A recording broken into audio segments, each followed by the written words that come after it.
وعلى آله وأصحابه أجمعين. اللهم صل على سيدنا محمد وعلى آل سيدنا محمد كما صليت على إبراهيم وعلى آل إبراهيم في العالمين إنك حميد مجيد. قال الله تبارك وتعالى في كلامه المجيد: أعوذ بالله من الشيطان الرجيم. بسم الله الرحمن الرحيم. ألف لام را تلك آيات الكتاب وقرآن مبين. ربما يود الذين كفروا لو كانوا مسلمين ذرهم يأكلوا ويتمتعوا ويلههم الأمل فسوف يعلمون.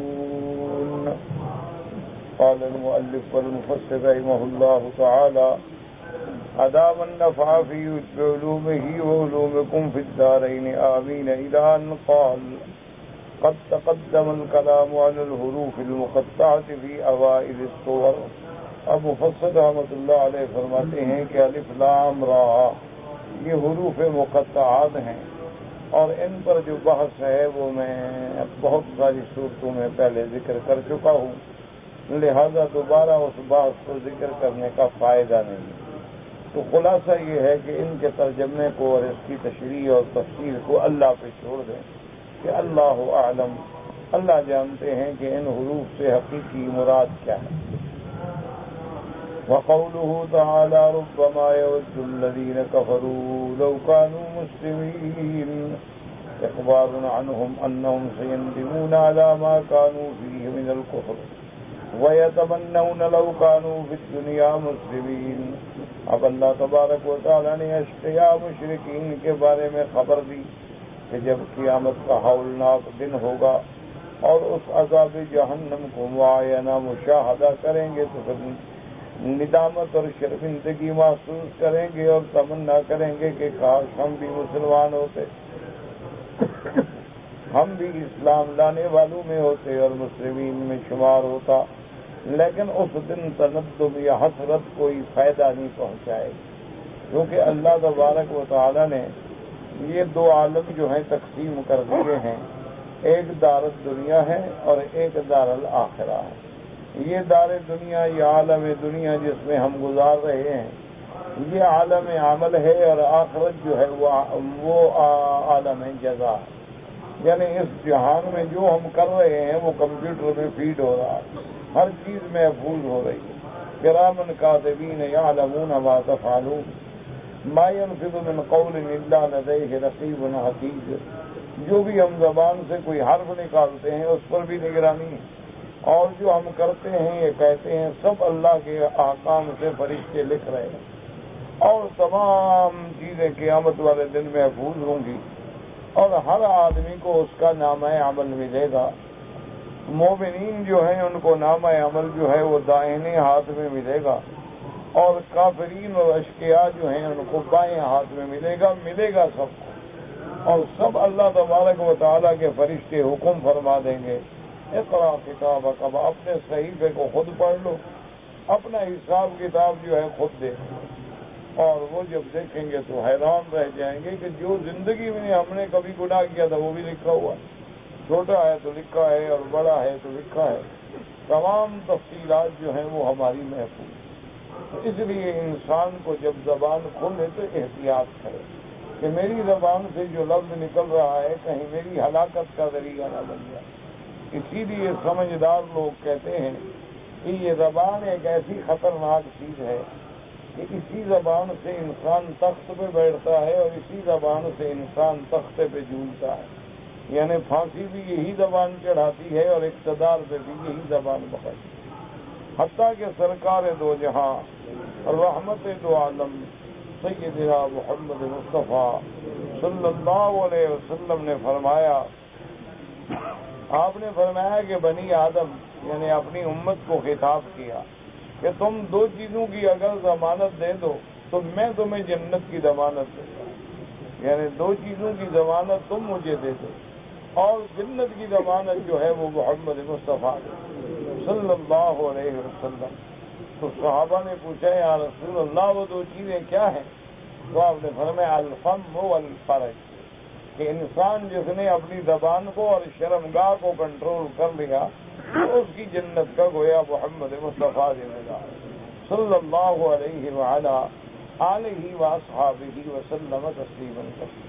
کیونکہ سارے گناہ جو ہیں گویا وہی دو مقامات سے ہوتے ہیں، یا تو آدمی کفر کرے گا زبان سے، یا شرک کرے گا زبان سے، بےہودگی، بد کلامی، برے ارادے، بری باتیں، اور اسی طرح باقی گناہ جو ہیں وہ انسان شرمگاہوں سے ہوتے ہیں۔ اسی لیے اللہ نے فرمایا کہ مومن جو ہیں اذا مروا باللغو مروا کراما، وہ تو کسی ایسی برے باتوں سے، کسی ایسے غلط مکان سے بھی گزرے تو دامن بچا کے گزر جاتے ہیں۔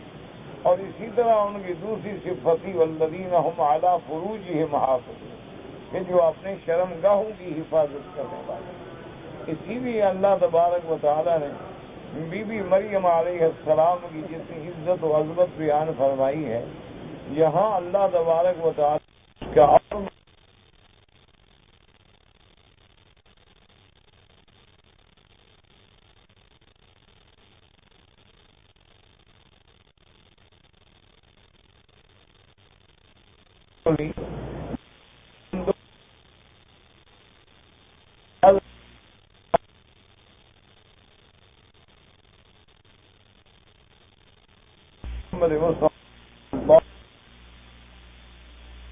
کی ضمانت دیتا ہے۔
تو وہ آیا اور اس کے ساتھ انتظامیہ کا کوئی یعنی حکومت کا بھی کوئی بڑا بیورو کرے گی، تو کہنے لگا کہ شاہ جی رحمت اللہ علیہ سے کہنے لگا شاہ جی اب آپ بوڑھے ہو گئے، داڑھی مبارک سفید ہو گئی،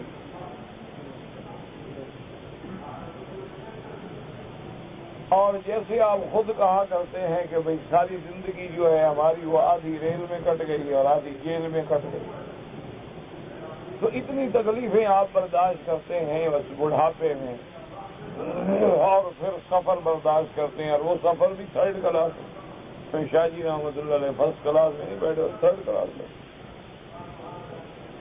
اتنی تکلیفیں برداشت کر کے جلسے کرتے ہیں، تقریریں کرتے ہیں، نتیجہ کیا ہے؟ لوگ جیسے تھے ویسے ہیں، لوگ جیسے تھے حضرت اسی طرح۔ انہوں نے کہا آپ مثلاً یہاں آئے ہیں، کتنے لوگ ٹھیک ہو گئے؟ آتے ہیں، ایک رونق ہے، میلہ ہے، سن کے چلے جاتے ہیں۔ آپ کیوں اپنی صحت کو خراب کریں؟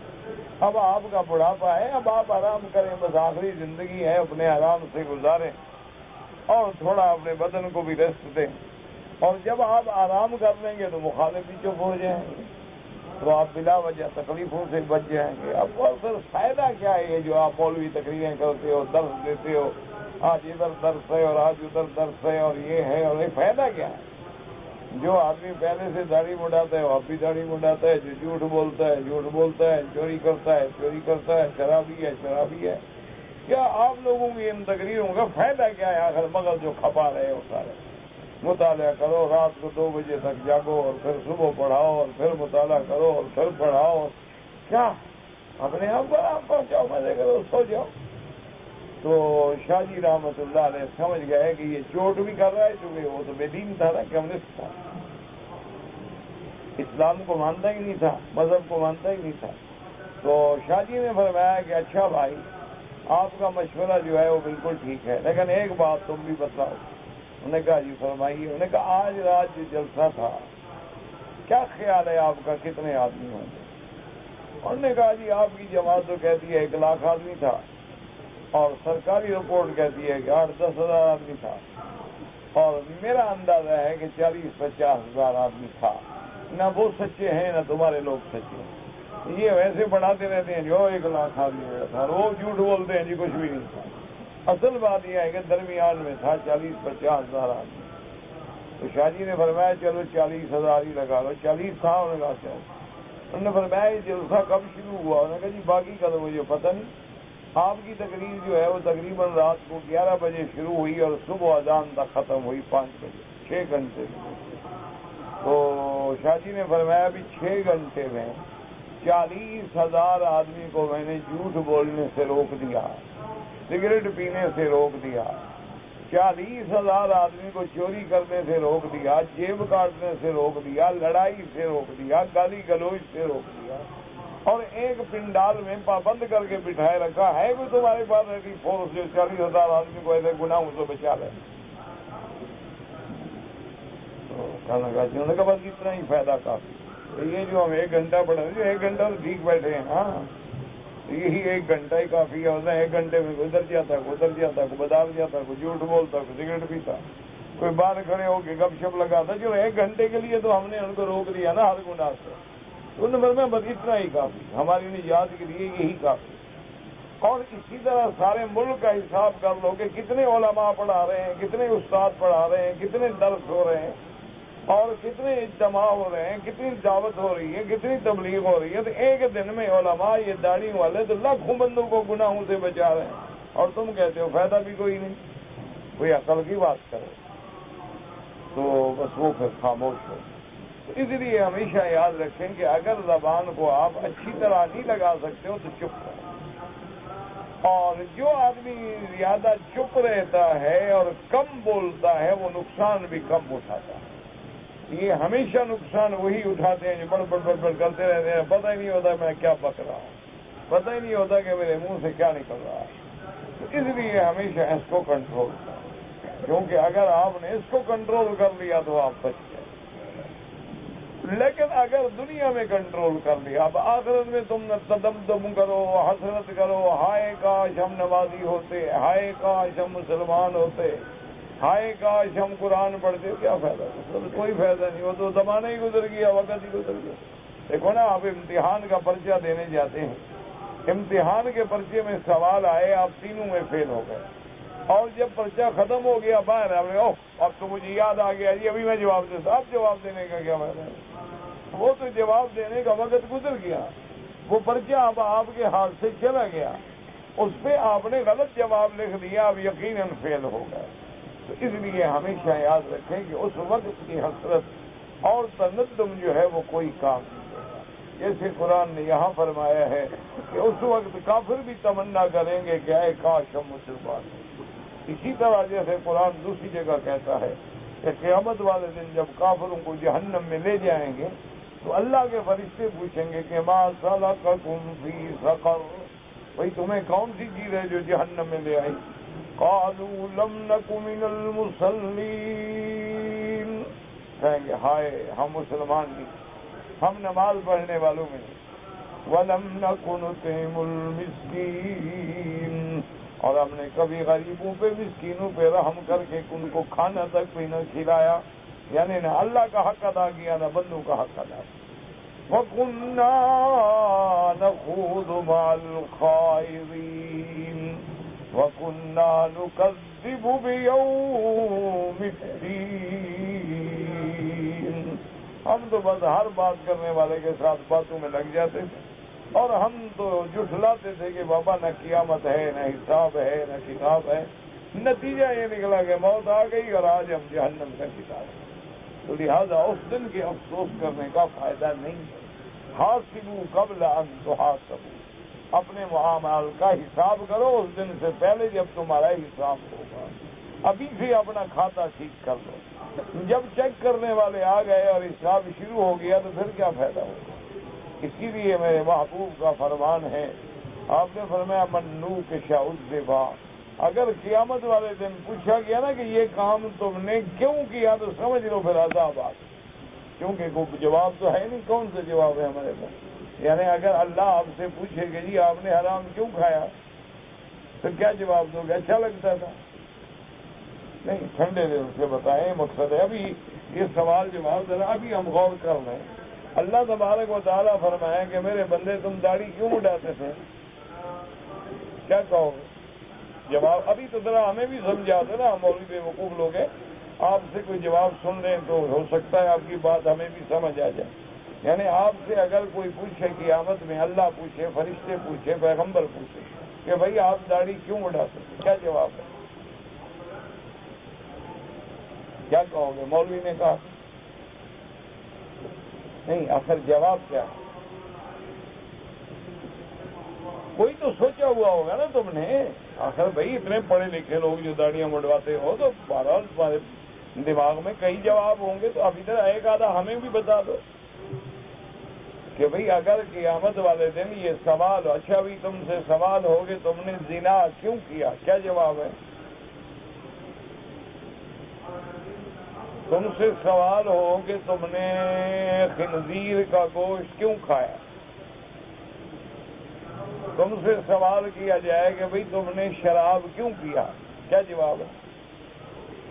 اچھا اللہ پاک پوچھیں گے بندے تم نے جھوٹ کیوں بولا، کوئی جواب بتائیں گے نا؟ آخر آپ نے کوئی سوچا ہوا ہوگا نا کہ جی بکرا کمزور ہوتا تھا، خنزیر موٹا تازہ تھا، گوشت اس کا چاہیے جواب۔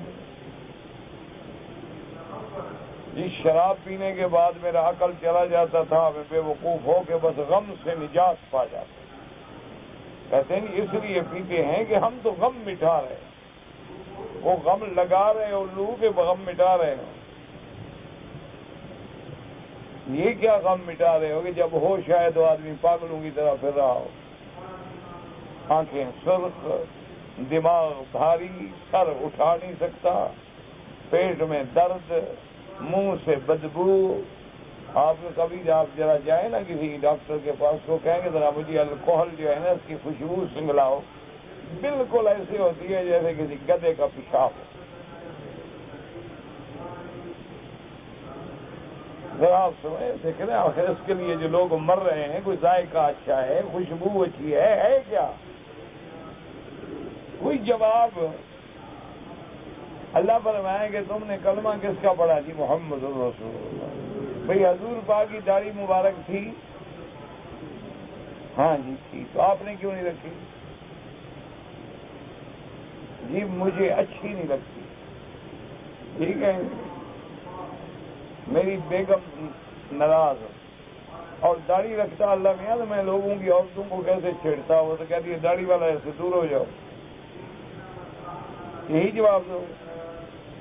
نہیں، کوئی جواب سوچا ہوگا نا آپ نے، چلو 2-4 دن سوچو پھر مجھے سمجھا دو۔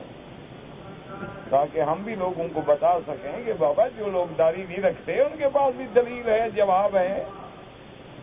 دیکھو نا، ایک کافر ہے، مشرک ہے، بتوں کی پوجا کرتا ہے، جھوٹی سچی دلیل تو وہ بھی دیتا ہے نا۔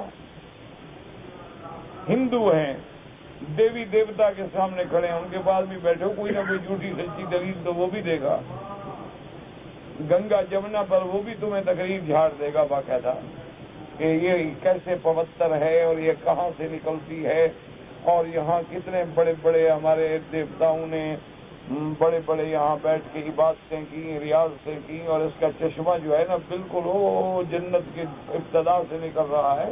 تو کوئی نہ کوئی جھوٹی سچی دلیل وہ دے گا۔ آخر تم بھی تو مجھے دلیل دو نا بھائی کہ بھی داڑھی ہم اس لیے مڈاتے ہیں، خارش ہوتی۔ چلو 2-4 دن سوچ لو، پھر مجھے لکھ کے بھیج دینا۔ میں کسی کو یہ نہیں کہوں گا کہ کس نے بتایا ہے سوال کا جواب۔ میں بہرحال یعنی کچھ سمجھ لوں گا کہ بھائی تمہارے پاس بھی کوئی فرشتوں کو گلے لگنے کے لیے مواد ہے تمہارے پاس۔ جب اللہ کے فرشتے آئیں گے نا جی گرز لے کر، تو تمہارے پاس ایسے سوال جواب ہوں گے کہ تم ان کو حیران کر دو گے، بحث کرو گے باقاعدہ۔ اور جب دلیل دو گے تو فرشتے کہیں ہاں جی دلیل تو اس کی بڑی مضبوط ہے، اس کو ہم نہیں مانتے، ہم واپس جا رہے ہیں۔ کیا خیال ہے؟ اس لیے 2-4 سوال جواب مجھے بھی سکھاؤ تاکہ میں پھر لوگوں کو بتلاؤں کہ بابا ہم مولوی دھوکے میں ہیں، یہ لوگ جو داڑھی مڈاتے ہیں ان کے پاس بڑا جواب ہے۔ یہ لوگ جو حرام کھاتے ہیں، جھوٹ بولتے ہیں، زنا کرتے ہیں، شراب پیتے ہیں، دھوکہ دیتے ہیں، غیبت کرتے ہیں، گلا کرتے ہیں، ان کے پاس بڑے فائدے ہیں۔ تو ذرا آپ بتائیں، دیکھو ایک آدمی جوا کھیلتا ہے، اگر کوئی بلا تو ہے نا کہ سارے گھر کا مال ہار جاتا ہے۔ جوا کھیلنے والا آپ نے کبھی دیکھا ہے سرسبز ہوا ہو؟ ایک دن 2 لاکھ جیتے گا، دوسرے دن انشاءاللہ 2 کروڑ ہارے گا۔ ساری زندگی بیک ہی ماں۔ اچھا، جو آدمی کسی سے قرضہ لے کے کھا جائے، آپ دیکھیں ساری زندگی وہ اسی طرح ذلیل رہے۔ جو آدمی اپنے بزنس میں جھوٹ بولے، آپ دیکھیں 2 سال 3 سال کب تک جھوٹ چلے گا، پھر سڑک پہ آ جائے۔ تو آخر کیا وجہ ہے؟ پھر کیوں آدمی جانتا بھی ہے بھی اس میں برائی ہے، ہلاکت ہے، پھر کیوں کرتا؟ بہرحال آپ کے پاس لازم کوئی دلیل ہوگی، آپ سمجھدار لوگ ہیں، ماشاءاللہ پڑھے لکھے لوگ ہیں، اور آپ نے آخر اللہ کو، فرشتوں کو، حضور پاک کو جواب دینے کے لیے کوئی مٹیریل تو رکھا ہوگا نا اپنے پاس کہ جب حوض کوثر پہ جائیں گے تو ہم یہ جواب دیں گے، جب حضور صلی اللہ علیہ وسلم کے بعد جائیں گے تو یہ جواب دیں گے۔ اور حضرت ہمارے پھر قریشی صاحب رحمۃ اللہ علیہ فوت ہو گئے، وہ کہتے ہیں وکیل صاحب لطف تو اس وقت ہوگا نا جب حضرت علی میدان میں کھڑے ہوں گے اور یہ سارے گلابے کنٹھے، اتنی بڑی بڑی انگوٹھیاں، ہر انگوٹھی میں انگوٹھیاں، ہاتھ میں لوہے کے بیت، گلے میں زنجیر، اور سر کے بال بڑے ہوئے، داڑھی منڈی ہوئی، مونچھیں بڑی ہوئی، علی کے ماننے والے علی علی کر کے آئیں گے، حضرت علی کی رونق بڑی لگے گی۔ سیدنا ابو بکر، عمر، عثمان کے بعد تو داڑھی والے، قرآن والے، حفظ والے، حافظ، عالم، دین والے، اور حضرت علی کے بعد یہ کھڑے ہوں بلنگ دھڑنگ۔ کہتے ہیں ماشاءاللہ حضرت علی کی رونق بڑی بڑھائیں گے، بڑی حضرت علی کی شان بلند کریں گے۔ انا للہ و انا الیہ راجعون۔ بس دعا کرو اللہ ان کو بھی ہدایت دے۔ ہم تو بس یہ دعا مانگتے رہتے ہیں، باقی اب تو لوگ کہتے ہیں جی دعاؤں میں بھی اثر نہیں، لیکن ہمارا تو یقین ہے کہ دعاؤں میں اثر ہے، ہمارا تو ایمان ہے کہ دعاؤں میں اثر ہے، لیکن ہمیں پتہ نہیں ہوتا کہ اللہ نے کیا کیا بلائیں ڈالی اس کا، چونکہ ہمیں پتہ نہیں ہوتا اس لیے ہم سمجھتے ہیں کہ دعا کا فائدہ نہیں، دعا کبھی خالی نہیں۔ اب جناب فرماتے ہیں اخبارنا نمنم سے اندمون اللہ ما کانوا فیہ من الکفر، جو کفر کرتے رہے اب ندامت کریں گے۔ وَيَتَمَنَّوْنَ لَوْ كَانُوا فِي الدُّنْيَا مُسْلِمِينَ، اب تمنا کریں گے کہ اے کاش ہم مسلمان ہوتے۔ وَنَقَلَ السُّدِّيُّ فِي تَفْسِيرِهِ بِسَنَدٍ مَشْهُورٍ عن عباس بن مسعود وغيرهما من الصحابة رضوان الله عليهم أجمعين أن كفار قريش لما عرضوا على النار تمنوا لو كانوا مسلمين۔ حضرت ابن عباس، حضرت ابن مسعود رضی اللہ تعالیٰ عنہما اور بہت سارے صحابہ رضوان اللہ علیہم اجمعین اس آیت کی تفسیر میں فرماتے ہیں کہ قیامت والے دن جب کفار قریش کو جہنم پہ پیش کیا جائے گا اس وقت تمنا کریں گے کہ آئے کاش ہم بھی مسلمان ہوتے. وقیل ان المراد ان کل کافر یود عنده اعتذار ولو کان مؤمنا. اور بعض علماء نے فرمایا کہ ہر کافر جب موت کا وقت آتا ہے اور ملائکۃ العذاب کو دیکھتا ہے تو اس وقت بھی تمنا کرے گا اور قیامت میں بھی تمنا کرے گا کہ کاش ہم مسلمان ہوتے. وکیل هذا اخبار عن یوم القیامہ. اور بعض علماء نے فرمایا کہ نہیں یہ قیامت والے دن کی خبر اللہ نے دی ہے، جیسے فرماتے ہیں وَلَوْ تَرَىٰ إِذْ وُقِفُوا عَلَى النَّارِ فَقَالُوا يَا لَيْتَنَا نُرَدُّ وَلَا نُكَذِّبَ بِآيَاتِ رَبِّنَا وَنَكُونَ مِنَ الْمُؤْمِنِينَ.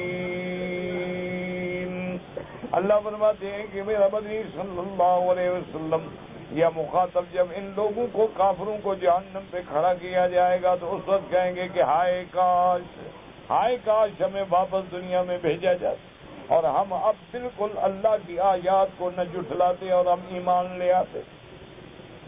وقال سفیان الثوری عن سلمة بن كهيل نبی الظاہری عبد اللہ فی قوله ربما يود الذين كفروا لو كانوا مسلمين.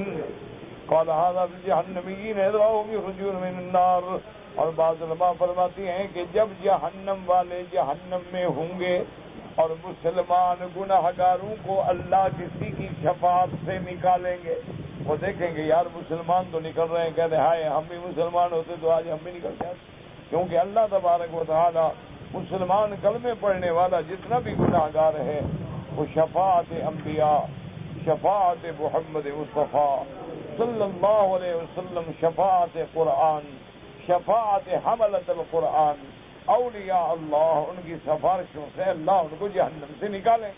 تو جب وہ دیکھیں گے کہ مسلمان تو بھائی جہنم سے جا رہے ہو گئے، ہائے کاش ہم بھی مسلمان ہوتے تو آج ہم بھی جہنم سے نکل جاتے.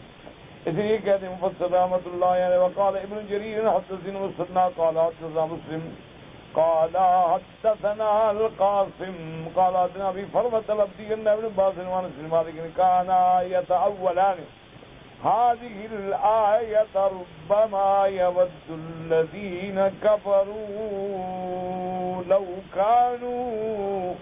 لو كانوا مسلمين.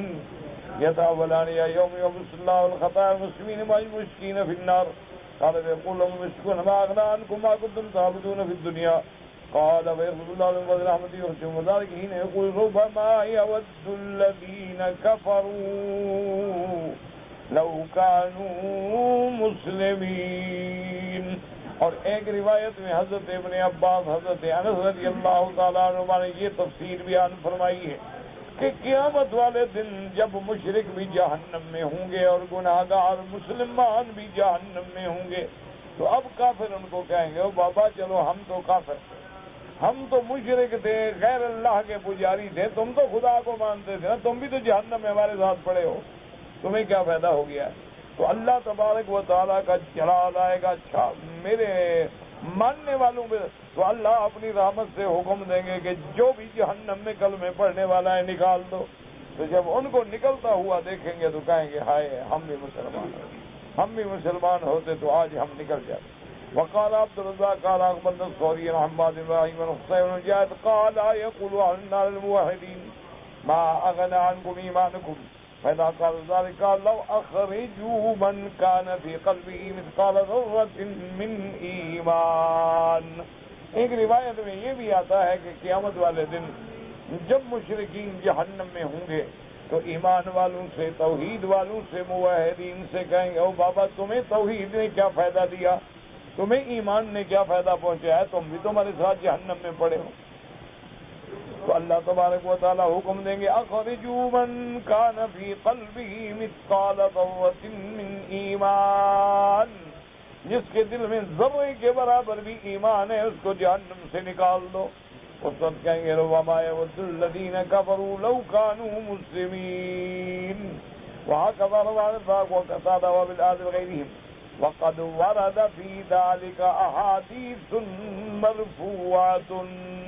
قال الحافظ وابن القاسم الطبراني حدثنا محمد بن باز الأخرم قال حدثنا محمد بن منصور الدوسي قال حدثنا صاحب الجهبذي وابن علية يا موسى قال حدثنا مالك بن واسع يعقوب بن نباتة عبد الرحمن الأغر عن أنس بن مالك رضي الله تعالى عنه قال قال رسول الله صلى الله عليه وسلم إن ناسا من أهل لا إله إلا الله يدخلون النار بذنوبهم فيقول لهم أهل الله إذا ما أغنى عنكم قولكم لا إله إلا الله وأنتم معنا في النار فيغضب الله لهم ويخرج من القيم من نار لا يرضي يبرؤون من حركهم كما يبرأ القمر من خسوفه ويدخلون الجنة فيها الجهنميين. فقال يا أنت سمعت هذا من رسول الله صلى الله عليه وسلم؟ قال أنت سمعت رسول الله يقول من كذب علي متعمدا فليتبوأ مقعده من النار. نعم أنس بن مسعود يقول هذا. ثم قال تفرد به الجهبذ. اس حدیث میں اس روایت مبارک میں حضرت انس فرماتی ہیں ان ناسا من اہل لا الہ الا اللہ. اب یاد رکھو کہ قیامت والے دن جو ہے نا وہ کس میں ہوں گی. بعض مسلمان تو ایسے ہیں نا کہ موت بھی ایمان پہ آئی اور گناہ بھی نہیں ہے، یا گناہ ہیں اور سچی توبہ کر لی پھر بھی گناہ ختم ہو گئے. اچھا بعض مسلمان ایسے بھی ہوں گے بیچارے جن کو توبہ بھی نہیں ملی لیکن ہیں مسلمان. اب قیامت میں اللہ چاہے تو ان کو بھی بات ہے.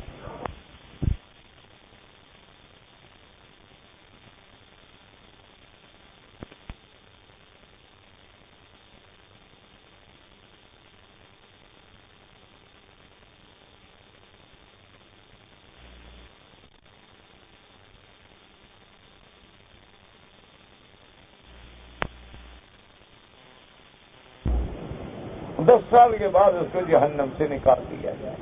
تو اس لیے بہرحال اہل کبائر جو ہیں ان کا معاملہ جو ہے وہ اللہ کے سپرد ہے. اگر آدمی نے دنیا میں سچے دل سے توبہ کر لی اور توبہ